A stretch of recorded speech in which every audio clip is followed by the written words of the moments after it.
بسم الله الرحمن الرحيم. الحمد لله رب العالمين والصلاة والسلام على أشرف الأنبياء وسيد المرسلين نبينا محمد وعلى آله وصحبه أجمعين، أما بعد، فأعوذ بالله من الشيطان الرجيم. بسم الله الرحمن الرحيم. أفلا يتدبرون القرآن ولو كان من عند غير الله لوجدوا فيه اختلافا كثيرا। সুপ্রিয় শ্রোতা দর্শক, আসসালামু আলাইকুম ওরহমতুল্লাহি ওবরাকাতুহু। আল্লাহ পাক রব্বুল আলমিনের দরবারে লাখো কোটি শুকরিয়া জ্ঞাপন করছি। আল্লাহ পাক রব্বুল আলমিন আমাদেরকে কোরআনের মজলিসে উপস্থিত হওয়ার তৌফিক দিয়েছেন। কালিমাতুশ শুকর আদায় করি আলহামদুলিল্লাহ। আজকে যারা কাছে দূরে যে কোনো জায়গা থেকে যারা আমাদের সাথে শরিক আছেন এবং শরিক হবেন, প্রত্যেককেই জানাই অন্তরের অন্তঃস্থল থেকে অশেষ ধন্যবাদ। আজকে আমরা আলোচনা করব সূরা বুরুজের উপর। সূরা বুরুজ নিয়ে আমরা আজকে পর্যালোচনা করব। সর্বপ্রথম জানব সূরা বুরুজের নাম কি এবং কোথায় নাজিল হয়েছে সেটা জানব। সূরা বুরুজের একটা নাম হচ্ছে বুরুজ, কেননা আল্লাহ সুবহানাহু ওয়া তাআলা এই সূরার শুরুতেই নক্ষত্র শোভিত আকাশের কি করেছেন, এই শপথ করেছেন। সেজন্য এখানে এই যে বুরুজের নাম নিয়ে শপথ করেছেন, ওয়াস-সামা ইযাতিল বুরুজ, এই জন্য এটার নামকরণ করা হয়েছে সূরাতুল বুরুজ। এবং এটার নাম সূরা আস-সামা ইযাতিল বুরুজ এরকমও বলা হয়েছে, যেভাবে হাদিস শরীফে এসেছে।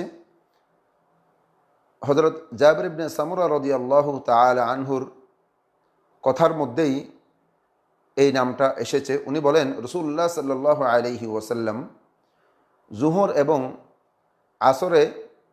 আসরের নামাজে আস-সামাই ওয়াত তারিক, আস-সামা ইযাতিল বুরুজ এবং এই জাতীয় সূরাসমূহ পড়তেন।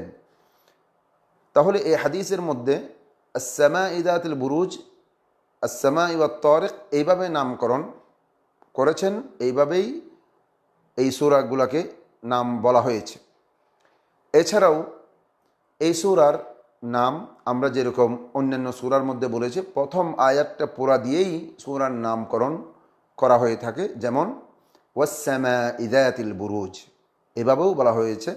এইভাবে বললেও সেটা সূরার নাম সঠিক হবে। তাহলে চলুন, এই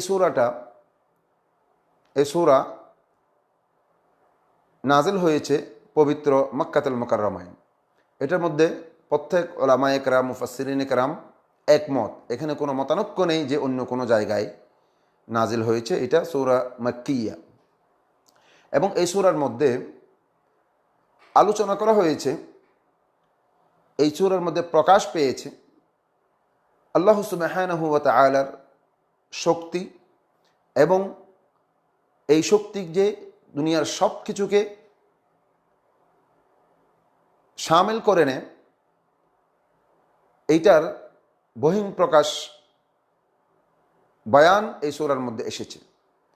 এবং যারা মুমিনদেরকে আযাব দেওয়ার জন্য, মুমিনদেরকে কষ্ট দেওয়ার জন্য যারা ঘাপটি মেরে থাকে, তাদের সাথে আল্লাহ সুবহানাহু ওয়া তাআলা কঠিন আযাবের ওয়াদা করেছেন তাদের জন্য। এই সূরার মধ্যে সতর্কতা এবং ওয়াজ নসিহত রয়েছে। যারা আমাদের মাঝে কে আছে, মিথ্যুক আছে, কোরআন নিয়ে, রসুল নিয়ে, আল্লাহ নিয়ে যারা মিথ্যাবাদী, মিথ্যা প্রচার করে, তাদের জন্য এই সূরার মধ্যে সতর্কবাণী রয়েছে। এবং তারা এখান থেকে গ্রহণ করার জন্য তাদের জন্য এখানে নসিহত রয়েছে। এবং এই সূরার মধ্যে মুমিন বান্দাদের জন্য প্রশান্তি রয়েছে, সান্ত্বনা দেওয়া হয়েছে। এবং মুমিনরা তাদের দ্বীনের উপর অটল থাকার জন্য এই সূরার মধ্যে তাদেরকে অটল থাকার মাধ্যম এই সূরার মধ্যে বর্ণনা করা হয়েছে। এই সূরার মাধ্যমে শুনলে মুমিনরা নিজেরা নিজেদের হক দ্বীনের উপর আছে এটা বুঝতে পারে মতো এই সূরার মধ্যে প্রকাশ করা হয়েছে সেটা। তাহলে এই সূরা আমরা অন্যান্য লম্বা সূরার মতো আজকের এই সূরাটিকেও অর্থাৎ সূরা বুরুজকেও আমরা দুই ভাগে বিভক্ত করব, দুই পর্বে আমরা আলোচনা করব। প্রথম পর্বে আমরা আলোচনা যতটুকু করব ওইটার সর্বপ্রথম আমরা তিলাওয়াত করে নেব, সহিহ তিলাওয়াত তাজবিদ সহকারে তিলাওয়াত করব, এরপরে আমরা এটার মধ্যে আলোচনা করব। তাহলে চলুন তিলাওয়াত করা যাক। আউযু বিল্লাহি মিনাশ শাইতানির রাজীম। বিসমিল্লাহির রহমানির রহিম। والسماء ذات البروج واليوم الموعود وشاهد ومشهود قتل أصحاب الأخدود النار ذات الوقود إذ هم عليها قعود وهم على ما يفعلون بالمؤمنين شهود وما نقموا منهم إلا أن يؤمنوا بالله العزيز الحميد الذي له ملك السماوات والأرض والله على كل شيء شهيد إن الذين فتنوا المؤمنين والمؤمنات ثم لم يتوبوا فلهم عذاب جهنم ولهم عذاب الحريق إن الذين آمنوا وعملوا الصالحات لهم جنات تجري من تحتها الأنهار ذلك الفوز الكبير। তাহলে চলুন আমরা এখন এই সূরার সরল অর্থ আমরা জানার চেষ্টা করব, এরপরে আমরা এখানে কি শিক্ষা পাই সেটা নিয়ে আলোচনা করব। প্রথমেই বলা হচ্ছে ওয়াস-সামা'i যাতিল বুরুজ, শপথ গ্রহ নক্ষত্র শোভিত আকাশের। শপথ গ্রহ নক্ষত্র শোভিত আকাশের। শপথ করছেন কে? শপথকারী হচ্ছে মহান রব্বুল আলামিনের। আল্লাহ পাক নিজেই শপথ করছেন ওই আকাশের, যে আকাশের মধ্যে রয়েছে গ্রহ নক্ষত্র ইত্যাদি। তাহলে ওয়াল ইয়াউমিল মাউউদ, ওয়াল ইয়াউমিল মাউউদ হচ্ছে এবং প্রতিশ্রুত দিবসের শপথ, অর্থাৎ কিয়ামতের দিবসের শপথ আল্লাহ সুবহানাহু ওয়া তাআলা এখানে করেছেন। যেই দিবসের মধ্যে সমস্ত মাখলুককে কী করা হবে? একত্রিত করা হবে, এরকম দিবসের শপথ আল্লাহ সুবহানাহু ওয়া তাআলা করেছেন। বলা হচ্ছে ওয়াল ইয়াউমিল মাউউদ, অর্থাৎ প্রতিশ্রুত দিবসের শপথ। ওয়া শাহিদিন ওয়া মাশহুদ, এবং সেই দিবসের, যেই দিবসে যে উপস্থিত হয় এবং যাতে উপস্থিত হয় ওদের শপথ। ওয়া শাহিদিন ওয়া মাশহুদ, অথবা এটার অর্থ এভাবেও করা যেতে পারে যারা সাক্ষী থাকবে তাদের শপথ এবং যাদের উপরে সাক্ষী হবে তাদের শপথ। এখানে প্রত্যেক সাক্ষী, যত সাক্ষী হতে পারে এগুলার শপথ আল্লাহ সুবহানাহু ওয়া তাআলা করেছেন। যেমন নবী করিম সাল্লাল্লাহু আলাইহি ওয়াসাল্লাম উম্মতের উপর সাক্ষীদাতা হিসাবে থাকবেন, সাক্ষ্য দিবেন, এবং প্রত্যেক ওই সমস্ত ব্যক্তি যাদের জন্য সাক্ষ্য দেওয়া হবে, যেমন উম্মতের উপর নবী করিম সাল্লাল্লাহু আলাইহি ওয়াসাল্লাম সাক্ষ্য দিবেন, এই জন্য ওই উম্মতেরও শপথ, সেটা এখানে বলা হচ্ছে ওয়া শাহিদি ওয়া মাশহুদ, প্রত্যেক সাক্ষী এবং যাদের জন্য সাক্ষী দিবে তাদের শপথ করে আল্লাহ পাক রব্বুল আলামিন বলছেন। এবং বলছেন কুতিলা আসহাবুল উখদুদ। কুতিলা আসহাবুল উখদুদ আগেও বলেছিলাম শপথ করার পরে গুরুত্বপূর্ণ কোনো বিষয় নিয়ে আলোচনা করবে, বিধায় ওই বিষয়ের গুরুত্ব বোঝানোর জন্য তার পূর্বে শপথ করা হয়।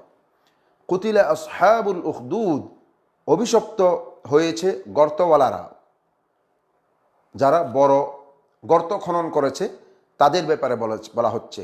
গর্তওয়ালাদের, আসহাবুল উখদুদ মানে বড় গর্ত যারা করেছে তারা অভিশপ্ত হয়েছে, তারা দুর্ভাগা, তারা অভিশপ্ত হয়েছে। যারা এই জমির মধ্যে বড় কি করেছে, গর্ত করেছে।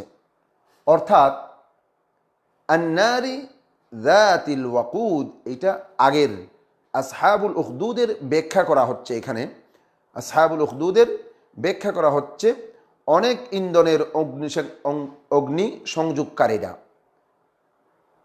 অনেক ইন্ধনের অগ্নিসংযোগকারীরা।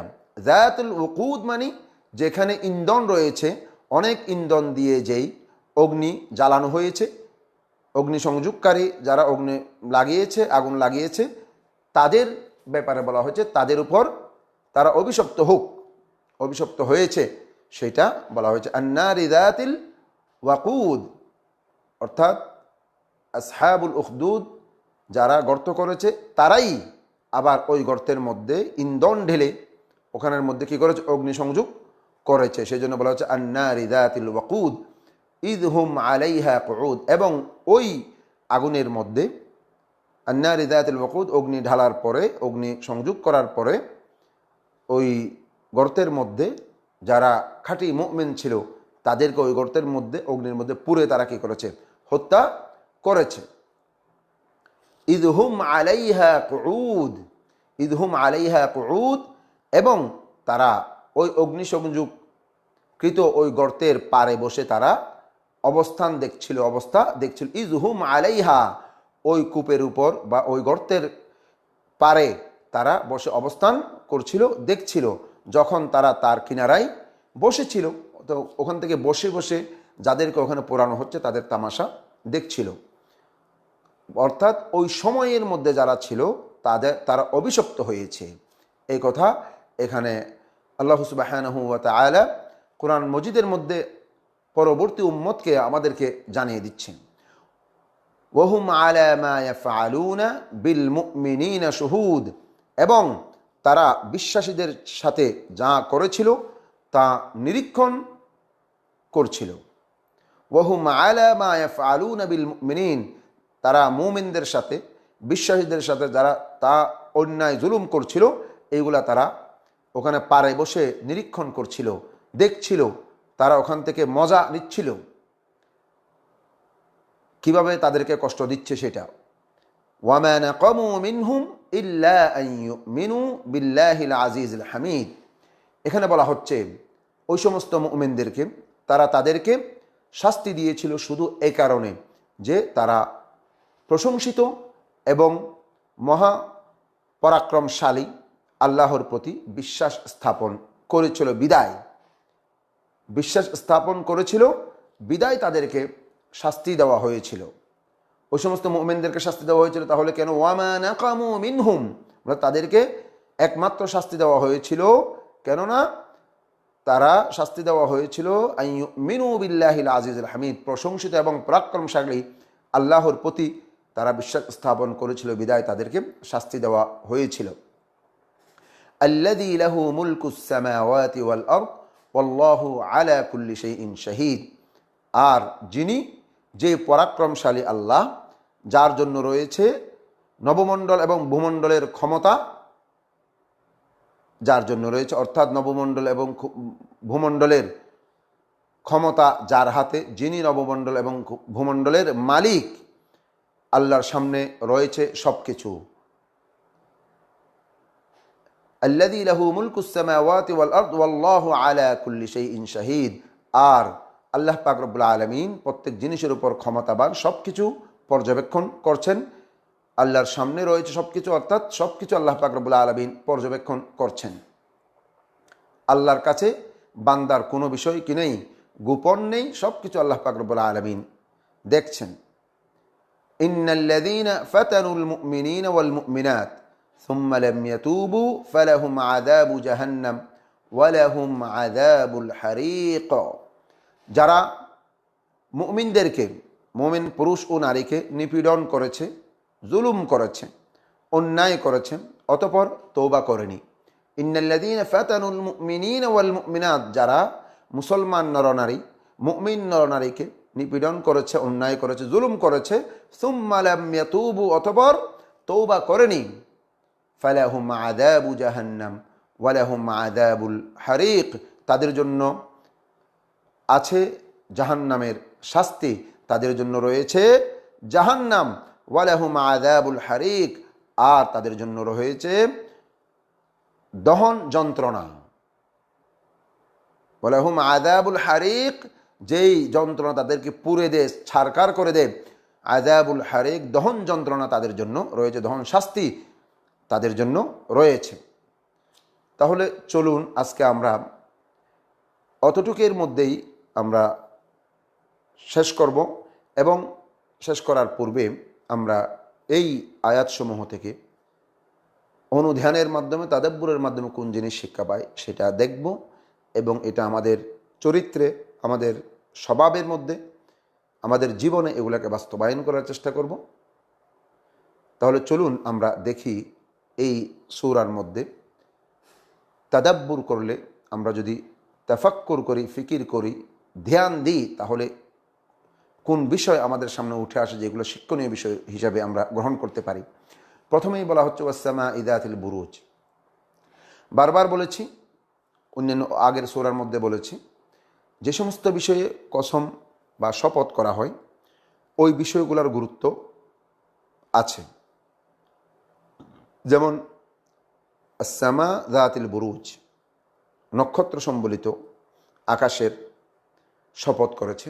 আকাশের আরও বিভিন্ন সাইড নিয়ে আলোচনা হয়েছে, তো আকাশের গুরুত্ব নিশ্চয়ই রয়েছে, এই জন্য আকাশের নামে এখানে শপথ করা হচ্ছে। ওয়াল ইয়াউমিল মাউদ, কিয়ামতের ময়দানের, কিয়ামতের দিনের শপথ করা হচ্ছে।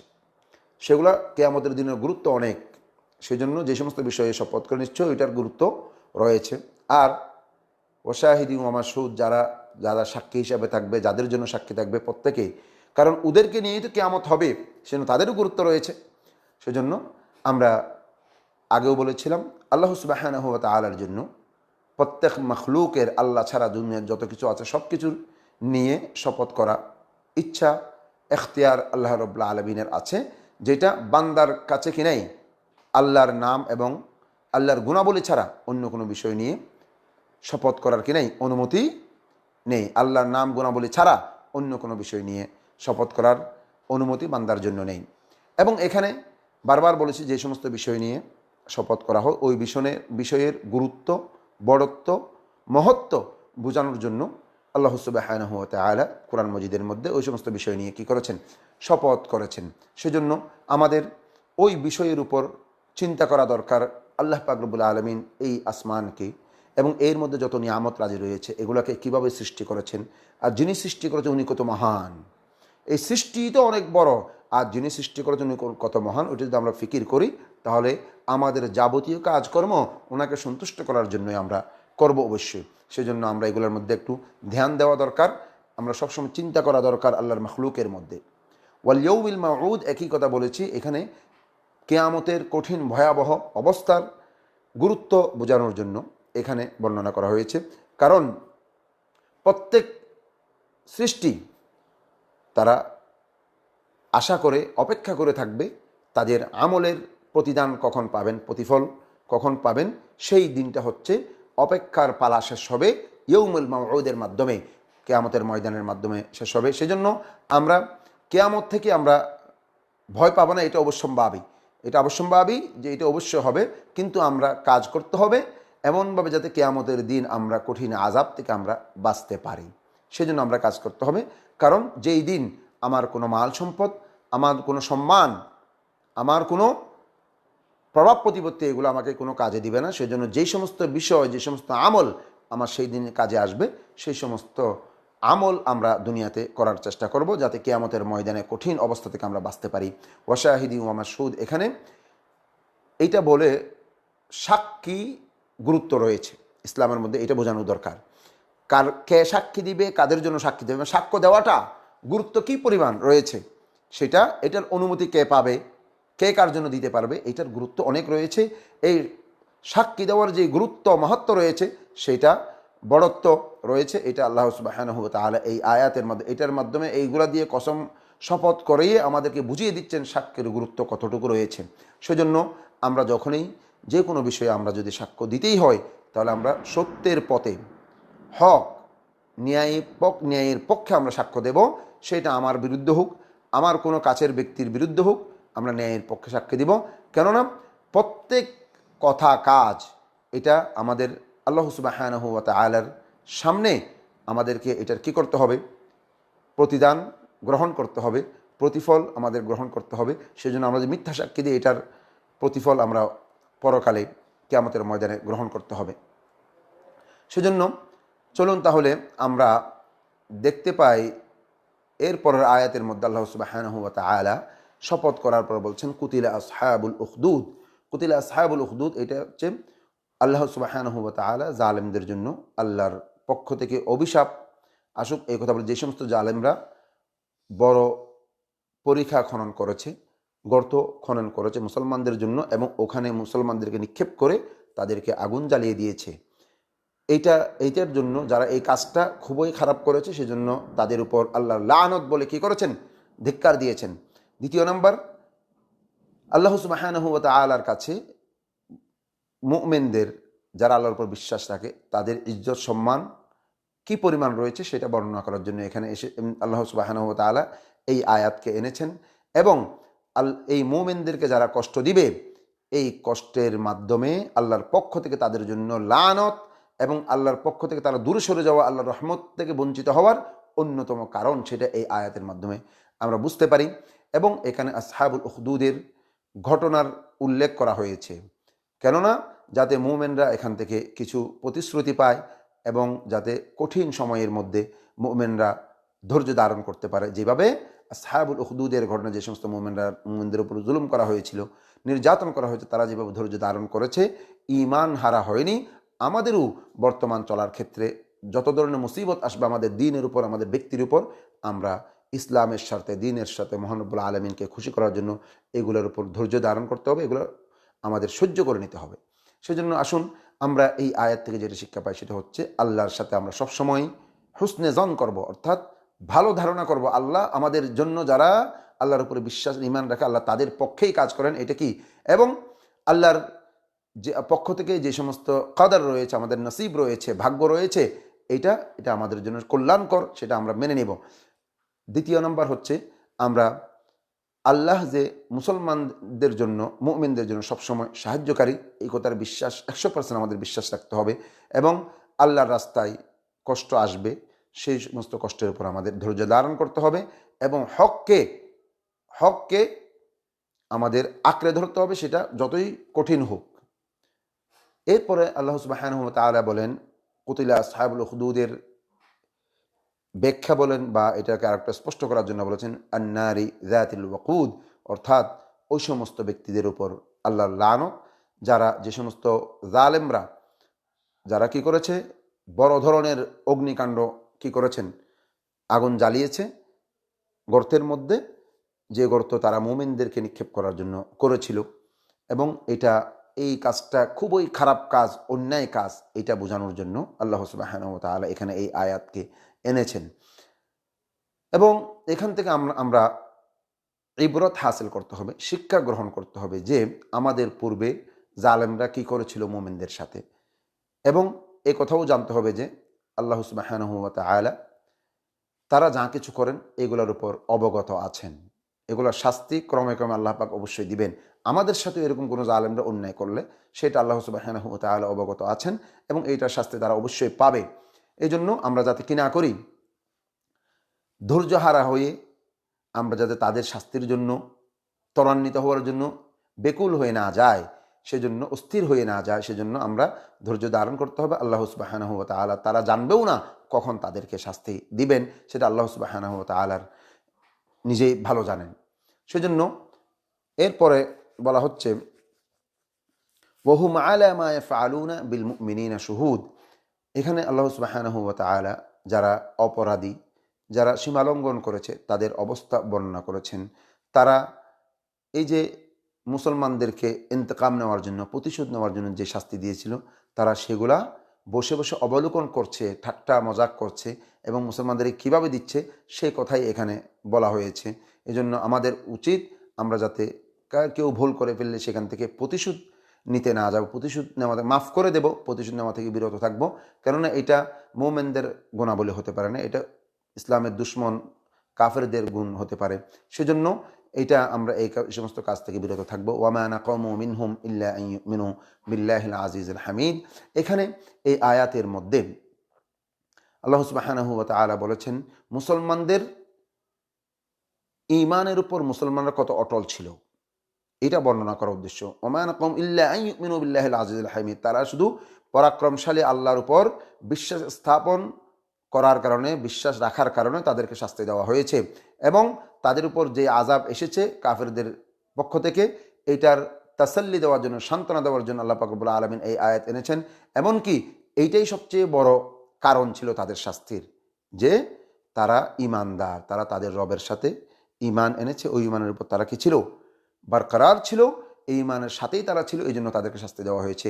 তাহলে বোঝা যাচ্ছে যত কঠিন সময় আসবে আসুক, আমরা ঈমানের উপর থাকলে এইটাই হচ্ছে আমাদের মহান রব্বুল আলামিনের সামনে পরীক্ষা এবং এইটাই নাজাত পাওয়ার অন্যতম মাধ্যম। সেজন্য আমরা আমাদের ঈমানের উপর অটল থাকতে হবে এবং এই আমাদের পরাক্রমশালী আল্লাহ, প্রশংসিত আল্লাহ, ওনার ব্যাপারে কোনো ধরনের, উনি যদি আমাদেরকে সহযোগিতা করবে এটার ব্যাপারে কোনো ধরনের সন্দেহ করা যাবে না।